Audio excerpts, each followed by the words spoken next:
Welcome to the Physician Wealth Med podcast. It's wealth medicine for doctors. If you're a doctor and you have no time, it looks like you found us just in time. This podcast is for all doctors who would like to work on their personal wealth, but do not have traditional hours to do so because they have no time. We're here to jump into topics that will help you address your wealth both inside and outside of your practice so that you can live the life of significance you're dreaming of. You'll hear from your peers, you'll hear from industry professionals, and your host and wealth advisor, me, Kevin Sullivan. This is your time. Now let's get started with today's podcast.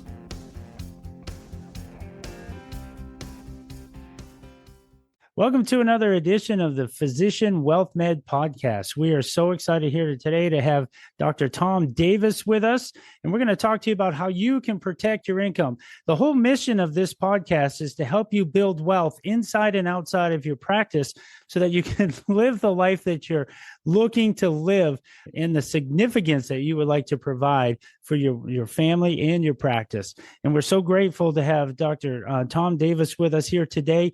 We're going to talk about how you can protect your income. And that's one of the biggest things that you can do as a doctor. So at this point, I'd just like to introduce you to Dr. Tom Davis. Tell us about yourself and what you've done to get you to this point and what you're doing right now. Well, Kevin, I'm a board-certified family physician, and back in 1995, my partners and I signed the very first total risk Medicare Advantage-like contract ever offered in the United States. We were just a small single specialty family practice group on the outskirts of St. Louis. Nobody else wanted to take financial responsibility for their care decisions, so that contract kind of fell on our desk. And my partners and I signed it. We had no idea what we were doing. We basically jumped in the deep end without knowing how to swim.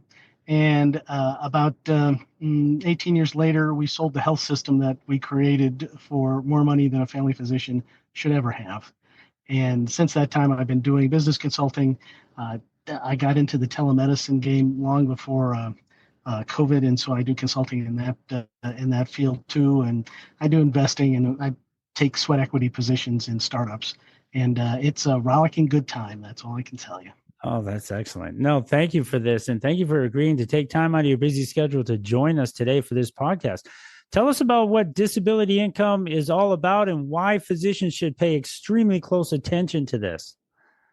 Well, I'm going to tell you a story. And that story happened almost exactly 15 years ago today. I was rounding with my partners in the hospital and walking back to my car to drive to my clinic when I was hit with acute onset of vertigo. And it wasn't as bad as it was going to get, but it was bad. And Kevin, I did not realize that on that day, my career in face-to-face medicine was over. Now, it took about 6 years for me to finally deal with that, but that was the day that it ended. I was 48 years old. It's at the peak of my game, the peak of our earnings, when we were rocking and rolling every day. And boom, it was just all gone. What I had was vestibular neuritis with secondary vestibular migraine and progressive hearing loss. And over the course of the next 6 years, it really burned my hearing. And it wasn't until they released Emgality that I was able to control my vestibular migraines. But the chronic dizziness is and has been always there. It's absolutely miserable. And if I had not had the foresight to purchase my own OC disability insurance, the bio that we talked about at the beginning of this podcast would sound very differently. So during our discussion today, I really want to hammer home 3 points, 3 points to your listeners, and then a big picture. And the first point is that your risk as a physician of becoming disabled from your ability to practice your profession is an order of magnitude higher than your risk of dying. So in preparation for this, I ChatGPT'd and I did some research. One of my clients is the Social Security Administration, so I try to get some data from them. And what I came up with is that a male physician, all specialties, 30 to 65, has about 2.5 risk in 1,000 of dying in any given year based on 2022 data. So 2.5 in 1,000, your chances of dying. your chances of becoming disabled from practicing medicine is 2.5%. So that's an order of magnitude higher. And I didn't believe that number, but boy, it checks out. Good folks at my disability company checked that out. And it's based on their experience too. So you do your own research. You can quibble a little bit with the numbers. But the bottom line is your risk of becoming disabled and not being able to earn income doing what you are doing now is basically an order of magnitude greater than your risk of dying. We're all walking around with life insurance. How many of us are walking around with our own disability insurance? My experience is telling me not many. That does not make sense. ONOC first, then life insurance. That's the first thing. The second thing is that if you're employed, your disability insurance sucks. Hands down. I don't even have to look at it because I've made this kind of a hobby of mine. And I always ask clients and doctors I work with and whatnot about what their disability looks like. It sucks. It's hard to qualify. It doesn't give you very much. And it is offset by anything that you might claim on Social Security. It's just terrible. If I had to rely on the disability insurance that we had as a company or that I subsequently had as an employee, I never would have qualified because it's not ONOC coverage. It's your ability to do anything based on your age and education. And that includes stuff like I could be a plumber or I could be an electrician, even though I couldn't listen and discern abnormal heartbeats or auscultate lungs. So your employee disability sucks. Do not rely on it. Social Security is great. It's a great net, but it's not much. And again, it's hard to qualify for it. And it certainly won't come anywhere near giving you the protection that you need. You need to buy your own disability insurance, hands down. And there's plenty of great folks out there. I don't sell this. I don't have any financial interest in doing this. I don't get any kickbacks or commissions. I'm just telling you, as a physician who's been through this, my mission is to pay that forward. So my good fortune is your good fortune. Buy your own disability. The third thing is when you do buy it, make sure that you pay for it with dollars after taxes, not before. Because I paid for mine after taxes, my benefits are not taxable. That's the rules. You pay for it before tax, you try to deduct it, then your benefits, you have to pay taxes on them. So pay for it with after-tax dollars. And it should be the very first thing that you buy for yourself the moment that you can afford it. So those are the three things. You need it, disability insurance. You got to buy your own disability insurance, and you got to pay for it with after-tax dollars. And to wrap this up in kind of a big picture, in order to become successful, you have to take risks. Now, individual risks can be great or they can be small, but you need, in order to be successful in the long term, you need to balance off those risks. You can't be successful with that strategy unless you have a firm foundation, unless you have played defense at first to make sure you have your fortress of solitude there, your backstop of assets and income that you know is going to be there if everything else goes away. If your ability to practice medicine goes away, if you get removed from Medicare, if all that goes away, you need to know that you still have the assets and your income to support your lifestyle. Now, the big tactic there is to make sure that you live a modest lifestyle, and you certainly don't do it leveraged by debt. But the other half is to protect your income. You can't use any of the strategies that Kevin talks about at all until you know that your downside is protected. And that absolutely means buying your own ONOC disability insurance. So that's the big picture. You need it. Yeah, you have to get it yourself. You should buy it with after-tax dollars. And it has to be part of your plan to play defense first, and then you can take your risks and build wealth. Right now, I am giving you this little dissertation down on the Florida Keys, where I work half the year. I work the other half in Alaska with my beautiful wife on our adventure travel van. It's a wonderful life. None of that would have happened if I hadn't had my disability and it hadn't given me the opportunity to take some risks and get where I am. You can live whatever life you want. You just have to be discerning, and you have to take action. Do that from a place of strength. I love that. Do it from a place of strength. Now you unpacked a lot. This is amazing. Well, let's just break this down. I agree wholeheartedly with what you said about do it first. Cover the risk first, because you never know what's going to happen. If you're a surgeon and something happens to your hands, or if it's just maybe even just plain out burnout, that's happening to you in your profession. Maybe it's just the stress is getting to you, or you can't do the things that you could. We used to call it a living death, because you're not dead. You're walking around with a living death with no income and no ability to make money. And this is why this type of coverage is so important. So I really appreciate you addressing this. And you're hearing this from one of your peers. One of the goals of the podcast is always to interview doctors about different topics. And this is a beautiful way that you can hear from one of your peers to say, here, do this, and here's why. Let's break it down a little bit. Tell us why the own occupation is such better coverage than just a standard run of the mill. Could you expound on that? Well, because as you work, you become very good at doing what it is you do. But as we both know, everybody who's listening knows, medicine is very broad in its spectrum, and it has a lot of meanings.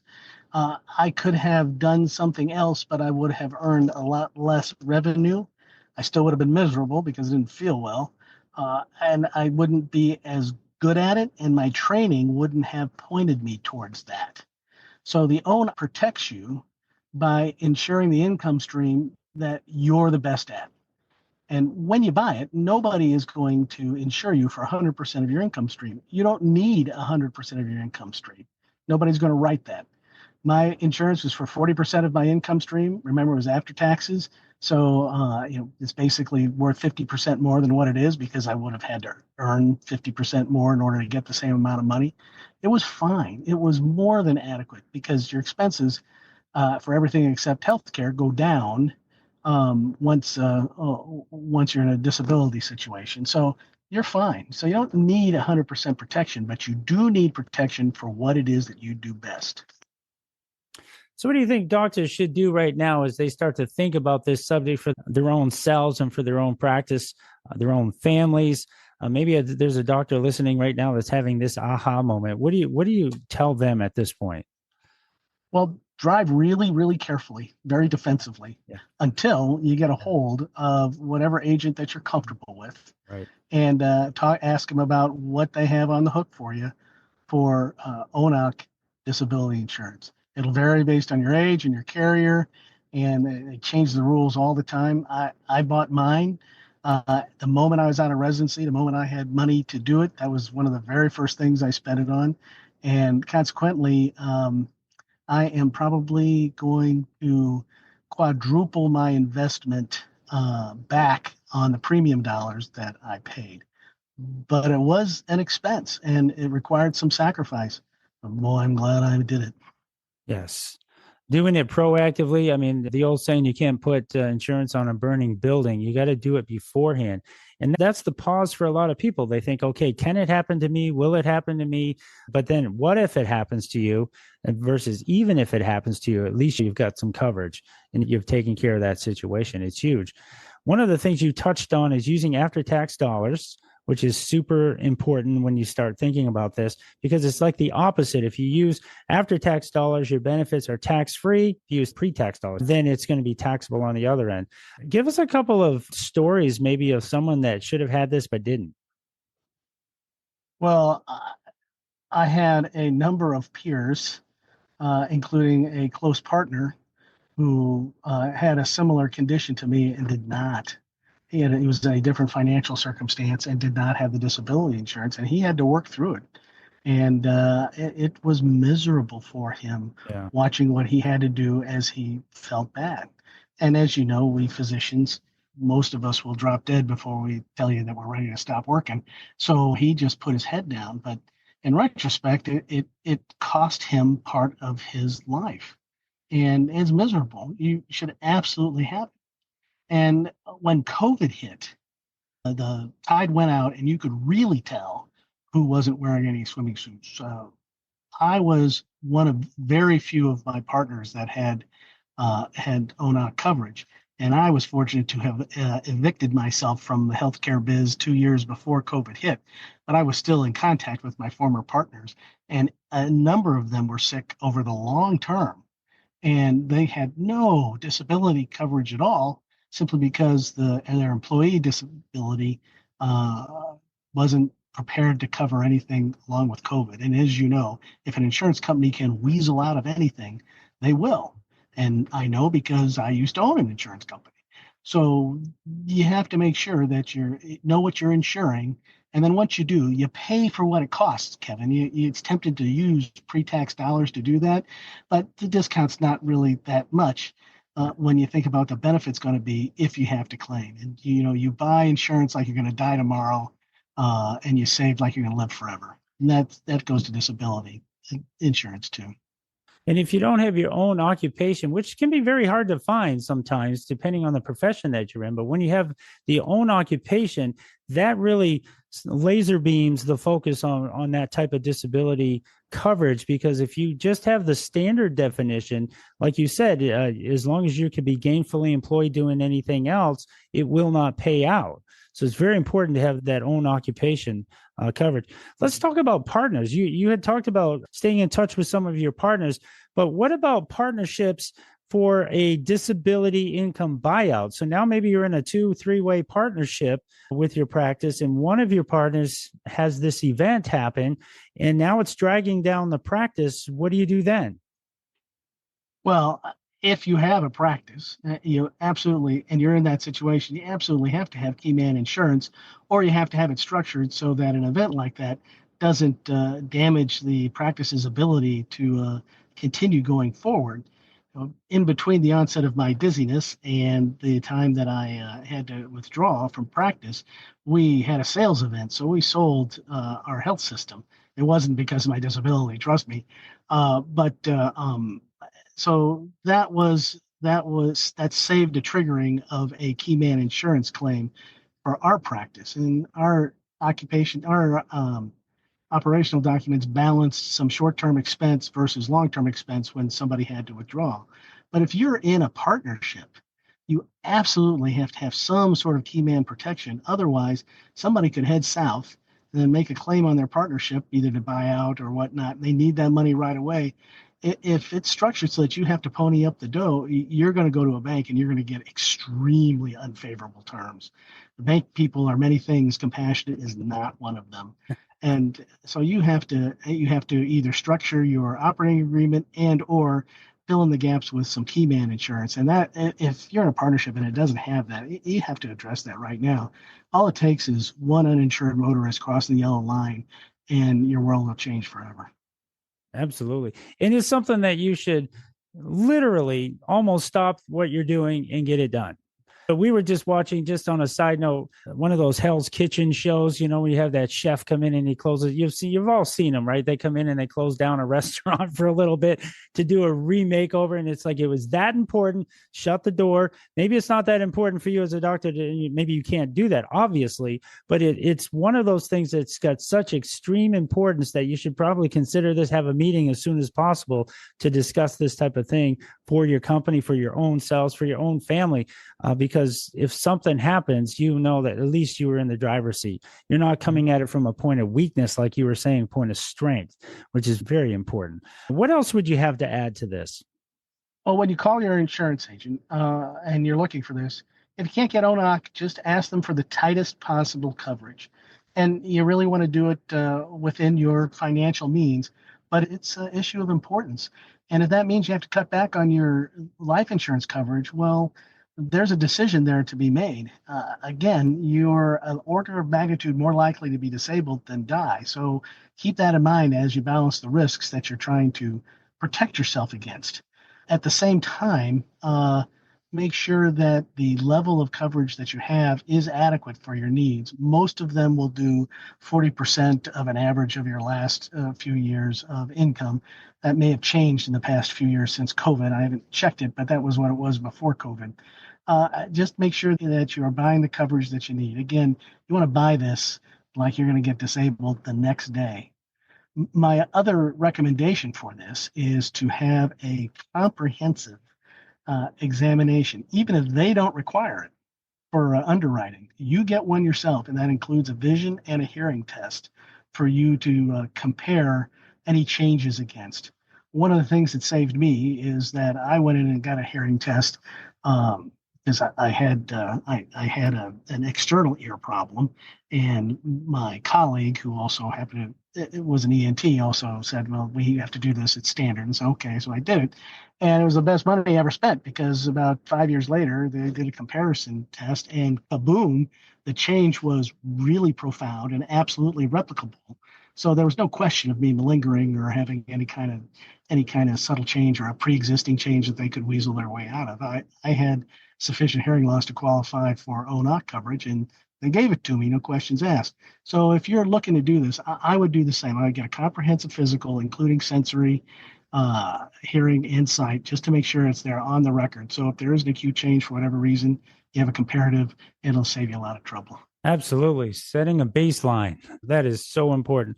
And it's also good for checking in on your own health. How many times do we put that off for the sake of someone else or serving someone else? So it's very important to do that. This has been a great discussion. I know it's very poignant to the point, but I think you get the point from what we've been talking about here today about disability income coverage. One of the most important coverages that you can obtain for yourself, for your family, and for your practice. Any closing remarks that you would like to just deliver here, Tom, on this one? So your employer doesn't care about you at all. They will bring a date to your funeral. They do not care about you at all, and they're not protecting you at all. So you have to take action yourself. There is nothing more sedating than a regular paycheck. Don't let it put you to sleep to the real risks that you personally and your family are facing. I can't close it out any better than that. I just want to thank you so much for taking time here today to discuss this. I look forward to having you back on another podcast. We've got another topic that we'd like to bring to you doctors today. But for today, thank you so much for listening to how you can protect your income using disability income insurance. And thank you, Dr. Davis, for helping us out here today. You're welcome. All right. Thank you. That's our podcast for today. And remember, if you're not working on your personal wealth, who is? Please share this podcast with your friends and colleagues, and make sure you subscribe, like, and share. Any questions about what you heard today, please send an email to kdsullivan@lpl.com. Physician Wealth Meds, wealth medicine for doctors.